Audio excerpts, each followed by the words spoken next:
Okay, so magre-request tayo ng ating certificate sa PRC online.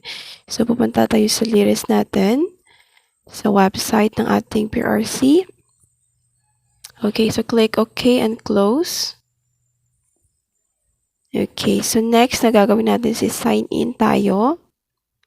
So, lalagay lang natin yung ating email and password sa ating PRC. Okay, so mapupunta tayo sa ating profile. Next, select transaction.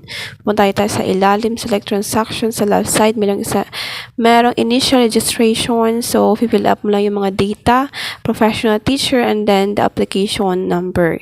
So, next na gagawin natin is to proceed. Okay, so hintayin lang natin. So, click proceed. Okay, so nandito na tayo sa ating payment. So we have our schedule.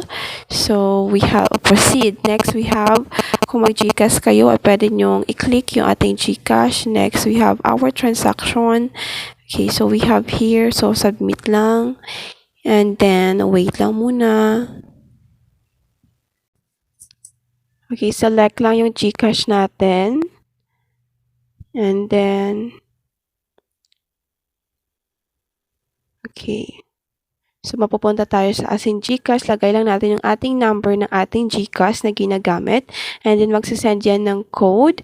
So, kung ano yung code na sinend sa iyong number, yun yung ilalagay yung code sa binigay ng ating GCash para ma-make sure na hindi ito scam at ma-make sure na safe yung ating GCash. Kapag nakapag-send na tayo ng money, so proceed lang natin. So, eto na yung magiging kalabasan which we have here. Okay, so pwede na natin itong i-print and then pupunta tayo sa ating PRC. Yun lamang.